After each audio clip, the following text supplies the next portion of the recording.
Il y a beaucoup de choses, hein.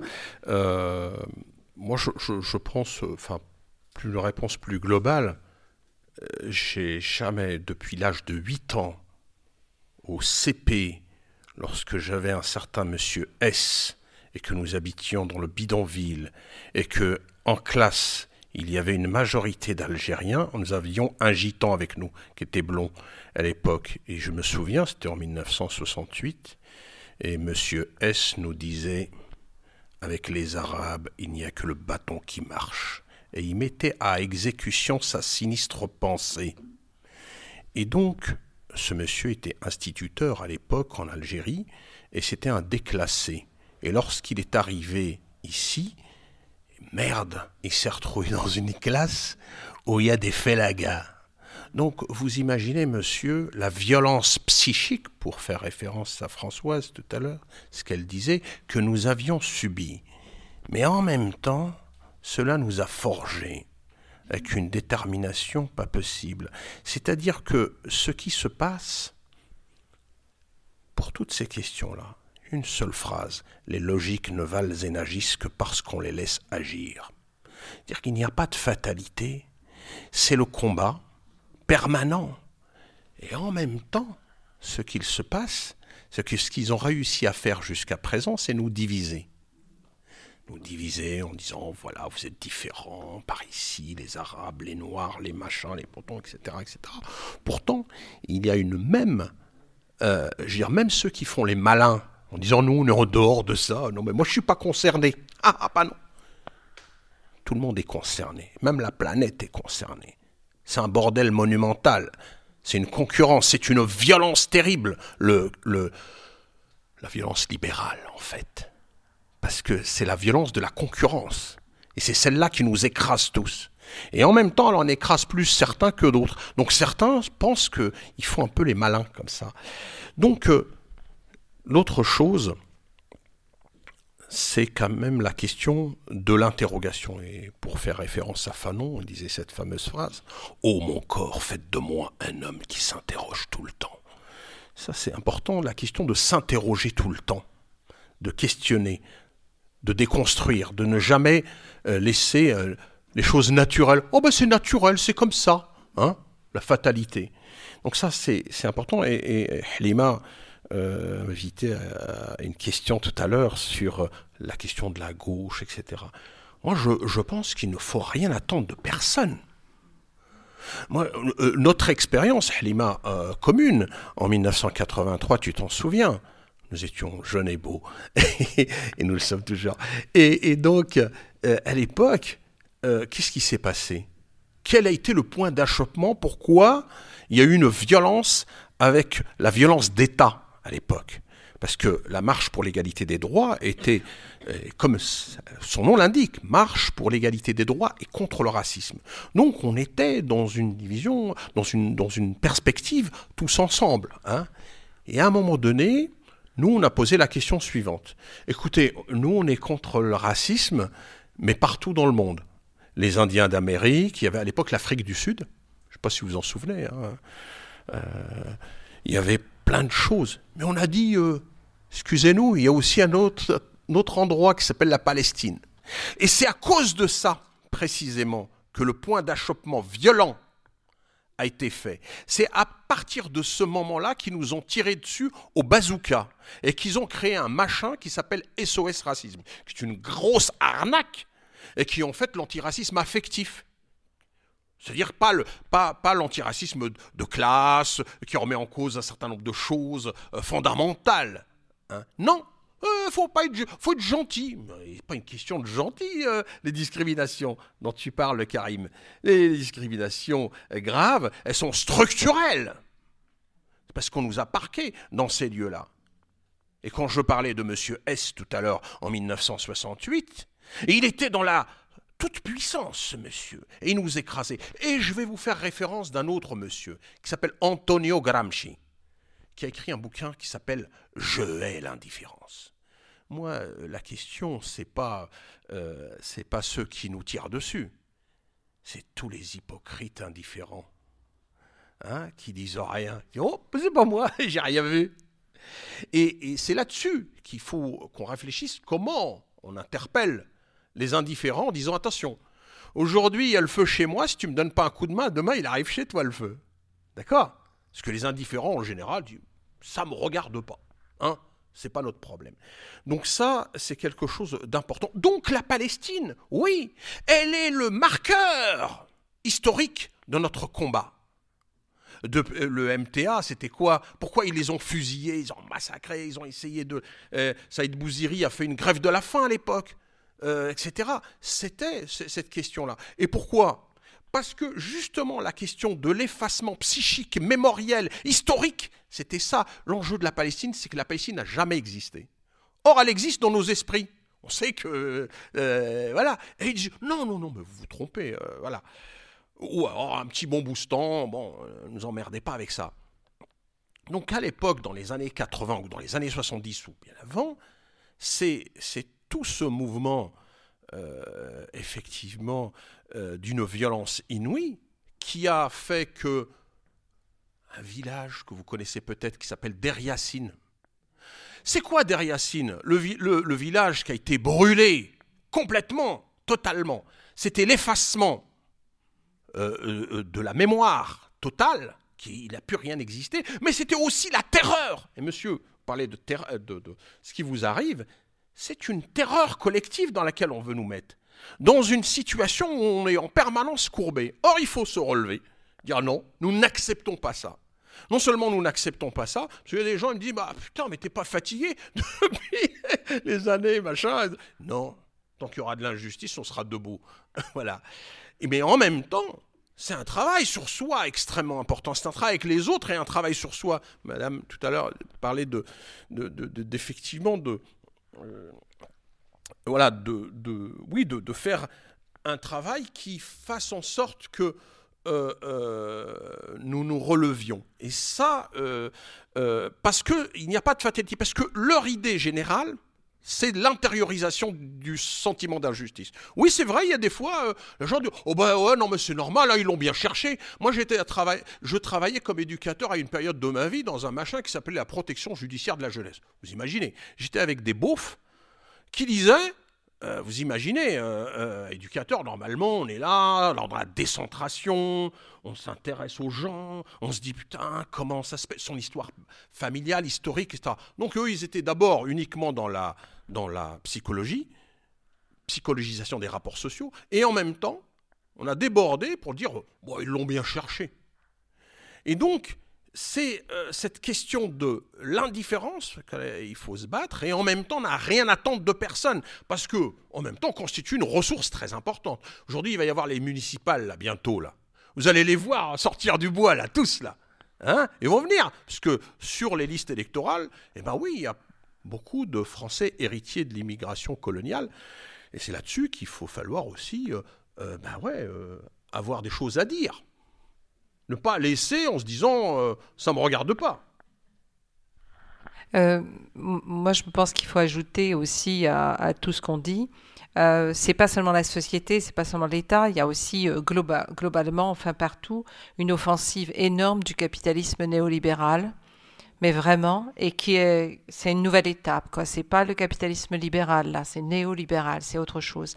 Et d'une certaine manière aussi, relié un peu à ce que disait Gerty, c'est d'un côté, il offre la liberté. Il dit, vous pouvez réussir, vous pouvez devenir entrepreneur, n'importe qui peut devenir entrepreneur. D'une certaine manière, il dit, mais la race, le genre, tout ça, ça va pas nécessairement, même, je sais pas, vous pouvez être transgenre, troisième sexe, ça n'a pas d'importance si vous entrez dans le système, si vous êtes d'accord pour être consommateur et entrepreneur. Il y a, je sais pas, le ministre, là, il y a le premier ministre dans le gouvernement israélien, là, qui est gay et qui est absolument d'une famille séfarade, absolument pour écraser les Palestiniens, etc. Donc on voit bien que tout ce qui est constitué aussi des identités qu'on associait à des positions radicales, c'est plus ça. Le néolibéralisme dit, vous pouvez, mais vous êtes ce que vous voulez, hein. Vous pouvez vraiment, je sais pas, arriver avec une moitié de cheveux roses, l'autre bleu. Si vous faites votre boulot de banquier, de cadre, c'est possible. Bon, hein, quand même. La Silicon Valley, c'est ça. Hein, la Silicon Valley, les gens, ils sont pas en costume 3 pièces, tout ça. Hein, Et d'un côté, c'est ça. Et de l'autre côté, c'est l'augmentation quotidienne des vulnérabilités et des fragilités, d'une plus grande pauvreté, une plus grande violence, avec une violence qui s'étend, puisqu'on citait les gilets jaunes, c'est-à-dire c'est plus simplement les quartiers populaires, c'est tout le monde va y passer, tout le monde va aller en prison, tout le monde va pas... Je veux dire, c'est vraiment le régime policier. Donc on a la pauvreté dont vous parliez, là aussi, qui s'étend avec la gentrification des villes. Où est-ce que les gens ont le droit de vivre? Les centres-villes qui deviennent avec des parcs, c'est bien, tout ça. Le Grand Paris qui va s'installer. On va pouvoir promener les enfants en toute sécurité. Les femmes pourront faire leur jogging en toute sécurité. Du moment que c'est ces gens-là qui nettoient tout ça, on ne les voit pas. Ils disparaissent. Ils doivent être. Et ça, c'est vraiment le Paris qui est en train de s'installer, qui déjà s'installe. Donc le néolibéralisme, en fait, il produit du racisme, mais plus comme avant. Il pose pas les mêmes choses comme avant. Il dit pas, vous n'êtes pas. Il dit non, vous pouvez venir, tout ça, mais seulement 3, et puis sous telle et telle condition. Et le reste, vous pouvez, la vulnérabilité, la fragilité totale. La gauche, il y a aussi un mouvement quand même de droitisation générale. Je veux dire, la gauche se droitise à une allure absolument accélérée. C'est-à-dire là, ils viennent de gagner au Danemark. Alors on me dit la social-démocratie a gagné. Mais elle a absolument toutes adopté des politiques anti-migrants des partis d'extrême droite d'avant. Elle est d'accord pour que ça soit qu'on leur prenne leurs bijoux quand ils arrivent, que ceci, que cela. Donc en fait, finalement, on est à un moment d'une gauche européenne et française qui est en fait de droite. Je ne sais plus pourquoi on l'appelle de gauche. Quand on dit il y a des gens de gauche dans le gouvernement Macron, moi les bras m'en tombent. Je ne comprends même plus. Je veux dire, c'est aussi, ça fait partie de la confusion qu'on ne sait plus de quoi on parle. Parce que il faut l'appeler la droite. Donc où est la gauche? On voit bien qu'il y a une droitisation dans le monde. C'est pas seulement l'Europe, c'est le monde, l'Asie, les Amériques. Quand on voit que Bolsonaro est à la tête du Brésil, mais c'est des gens qui sont pour la dévastation du monde, absolument. Donc il y a la question vraiment raciale, elle est de nouveau au cœur parce que c'est des nouvelles formes de racisation. Parce que d'un côté, il y a vraiment la liberté. Il y a 10 fois plus de milliardaires qu'il y en avait il y a 15 ans. Je veux dire, et les milliardaires ne sont plus simplement les hommes blancs de l'Amérique ou de l'Europe, même s'ils ne sont pas aussi puissants. Mais encore, il y en a qui sont assez puissants. Il y a une diversité dans les capitaux. On ne se rend pas compte, parce que nous, on lit que 2-3 trucs comme ça. Mais je vous assure, c'est vraiment beaucoup plus... quand on dit la Chine est en train d'envahir l'Afrique, mais c'est les capitaux français qui dominent encore là-bas, après les capitaux anglais. Et de toute façon, et puis il y a des capitaux indiens aujourd'hui, il y a des capitaux indonésiens. Je veux dire, il faut qu'on se rende compte des nouveaux ennemis qu'on a. Sur la question d'effacer le patrimoine de la Palestine, il y a un effacement et une appropriation culturelle. Le houmous, maintenant, c'est israélien. Et puis les Israéliens, ils sont véganes. Donc ils sont complètement bien. Le véganisme est devenu une question aussi coloniale. Donc les Palestiniens, ils mangent mal parce qu'ils ne sont pas véganes. Et donc, c'est aussi une construction, tout ça. Et puis, bon, on sait toutes les histoires autour de la Gay Pride qui peut se faire à Tel Aviv, mais alors que à côté, ben voilà, tout ça. Donc, vraiment, c'est aussi l'appropriation culturelle. C'est-à-dire, l'effacement peut aussi être avec de l'appropriation culturelle. C'est-à-dire, c'est pas simplement du rejet, c'est on prend. On prend et on renomme. Bon, tu parlais de la renomination des villages, tout ça, mais là, c'est autre chose. C'est le houmous, tous les bars à houmous qui s'ouvrent dans Paris, tout ça. Donc, il y a la question de l'appropriation culturelle qui est une question vraiment importante parce qu'il y a beaucoup plus de moyens aujourd'hui d'appropriation qui se diffusent à un plus large public. Il y avait l'appropriation, les choses volées qui étaient dans les musées, mais aujourd'hui, bon, on est quand même, tout le monde ne va pas dans les musées, alors que, par exemple, de proposer tous ces trucs, manger ci, manger ça, cette cuisine world, ça, tout le monde peut le faire, tu vois. Je veux dire, et donc là, tu as une appropriation culturelle qui peut être la plus largement partagée. C'est pas seulement une élite qui a ça. Tout le monde peut avoir accès à toutes les nourritures du monde, à toutes les cultures du monde. Tout doit être accessible. Le monde doit être transparent et accessible sur le bout de mon doigt, comme ça. Mais pendant ce temps-là, le monde ne m'apparaît pas. Ce qui apparaît, c'est la traduction en objet de marchandise de ce monde. Mais ce que c'est ce monde disparaît complètement. Donc ça c'est vraiment très fort aujourd'hui. Le droit suffit-il? Non, le droit n'a jamais suffi. Il n'a jamais suffi. Le droit, c'est toujours une bataille pour avoir des droits, puis après, il faut se battre pour qu'ils soient appliqués, puis après, il faut qu'ils se battent pour qu'ils soient bien appliqués. Donc, de toute façon, le droit, c'est une bataille, hein, c'est un terrain de bataille, c'est un terrain de bagarre constant. Et il y a quand même de plus en plus, ça s'organise de mieux en mieux. Mais c'est vrai que c'est pas ça, parce que face à cette droitisation dont on parle, et qui attaque aujourd'hui justement ces droits, puisque le but, c'est la flexibilité totale, l'ubérisation, comme on dit. C'est-à-dire que, donc, évidemment, même, et en fait, la fin de ces droits va être présentée comme une liberté. C'est ce qui a été présenté, par exemple, aux États-Unis. En fait, les syndicats vous entravent. Les syndicats vous empêchent d'être libres.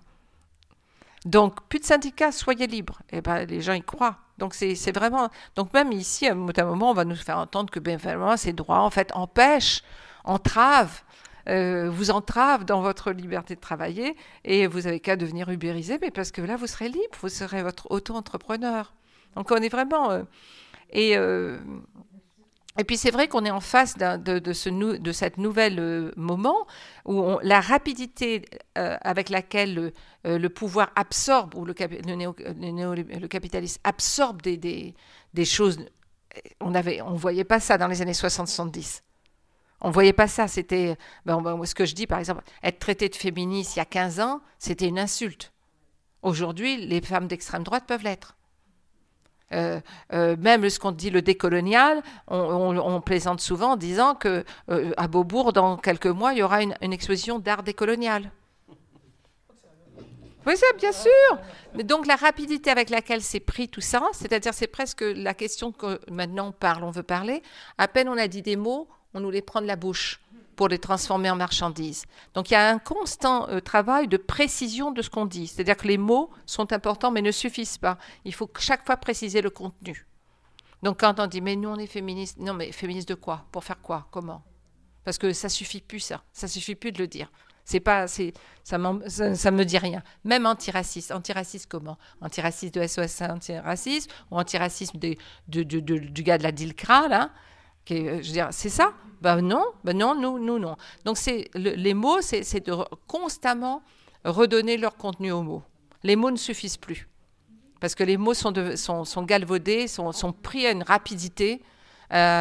C'est une forme d'appropriation culturelle, on pourrait dire. Gramsci, on sait, est cité constamment par les gens de l'extrême droite, par le alt-right aux États-Unis. Donc on ne sait plus qui on est là. Je veux dire, bon, avant c'était un peu le t-shirt avec Che Guevara, mais je sais pas. Bientôt ça sera je suis une féministe décoloniale vendue dans toutes les tailles. Et voilà, pour l'été avec la collection été. Bon, voilà. Donc on est donc face à ça, je pense que c'est vrai qu'ils poursuivent, mais aussi constamment le contenu. Qu'est-ce qu'on est en train de dire? Quand je dis je suis qu'est-ce que je dis là? Donc c'est ça. Quand on dit les pauvres, on parle de quoi? Est-ce qu'on en parle de manière il faut les aider, etc. On en parle pour effectivement qu'ils n'aient plus honte, qu'ils savent qu'ils sont aussi bien que les autres et qu'ils peuvent venir dans le centre-ville. Et donc je veux dire, il y a beaucoup plus de liberté qu'il y a quelques années, d'atmosphère, de discours là-dessus. Et d'une certaine manière, les réseaux sociaux ont multiplié ça. La capacité, j'ai 3 millions, mon petit chien a 3 millions de followers, etc. Et donc, il faut vraiment reprendre le terrain, quoi, s'ancrer. Et je pense vraiment redonner du contenu chaque fois. Redonner. C'est-à-dire faire attention, parce que le double langage, il est beaucoup plus fort qu'avant. Beaucoup, beaucoup plus fort. Beaucoup plus fort. Parce que même... C'est révélateur, par exemple, avec les féministes qui ont utilisé le combat féministe pour l'émancipation contre des femmes. Les droits des femmes, mais alors elles le faisaient, si tu veux, mais il y avait encore un peu de radicalisme quand même dans certains groupes. Mais ce qu'il y a, c'est que depuis les années 2000, c'est ce qu'on appelle la notion de genre est devenue maintenant dans toutes les organisations internationales. Il y a des fonds d'investissement qui te disent, nous avons des grilles de lecture genrées maintenant. Donc, tu vois, et le côté, bientôt, tu vois, c'est des institutions qui vont être antiracistes, antisexistes, anti-homophobie, anti-tout, parce que du moment que tu rentres dans cette logique.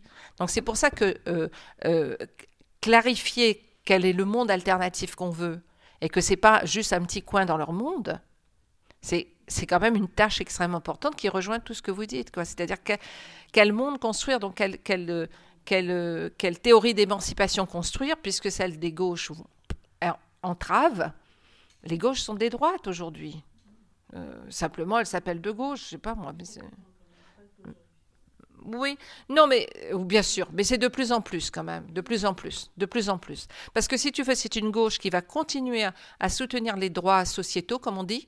Là, le gouvernement, l'Assemblée qui est en place, elle est d'accord pour la PMA ou ceci, cela, mais pendant ce temps-là, destruction des hôpitaux, destruction de tous les services publics, privatisation de la CSF, etc., enfin tout ce qu'on voit, réforme des retraites, enfin tout ce qu'on voit sous nos yeux en ce moment, gentrification accélérée des villes, et donc les pauvres, on les cache et on leur fait tellement honte qu'ils n'arrivent même pas à sortir. Ils ont un Lidl déjà, ils devraient être contents, et puis voilà. Et donc, c'est vraiment... là ça s'est multiplié. Même le discours féministe, il était pour nous, on le savait, mais ce n'était pas aussi fort qu'aujourd'hui. Il y a beaucoup plus de... le néolibéralisme a libéré, parce que lui, il prend tout, du moment que tu rentres dans la logique. Du moment. Et pendant ce temps-là, il détruit la planète, il augmente. Je veux dire, quand on voit les lois sur les migrants qui passent, etc., mais ça passe ici. Je veux dire, les gens meurent tous les jours, tout ça, etc. Donc, ça augmente la vulnérabilité des gens à la mort, ce qu'on appelle, c'est cette expression d'augmenter la vulnérabilité à la mort. Ça veut dire dans la santé, les gens moins bien soignés, les gens qui vont moins bien à l'école. Je veux dire, ça s'étend à des tas de choses. C'est pas simplement les morts dans la Méditerranée ou dans les déserts du continent africain. C'est aussi moins d'accès à la santé, donc plus de problèmes, pas possibilité de se faire soigner, tu te fais soigner trop tard, quand déjà ton cancer ou je sais pas quoi est arrivé très tard. Enfin, c'est ça aujourd'hui. C'est ça. Donc on est face à vraiment, mais comme les choses sont un peu... c'est ça l'ennemi qui est là déjà, mais qui va s'étendre. Et qui doit... et que c'est contre cet ennemi et qui est très profondément raciste. Mais pas nécessaire. Alors, il y a le racisme de certains pays aujourd'hui, de certains gouvernements qui n'ont absolument aucun problème, mais on voit que, par exemple, le néolibéralisme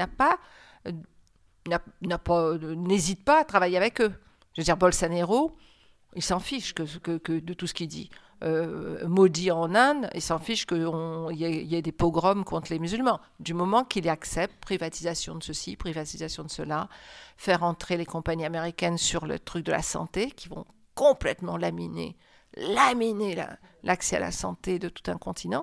Donc c'est, en fait, si on veut, lui, il circule partout, lui. D'un côté, il peut soutenir des gouvernements qui donnent la PMA, les droits, ceci, cela, pas de problème. Et puis de l'autre côté, travailler, signer des contrats avec un gouvernement qui pend les homosexuels,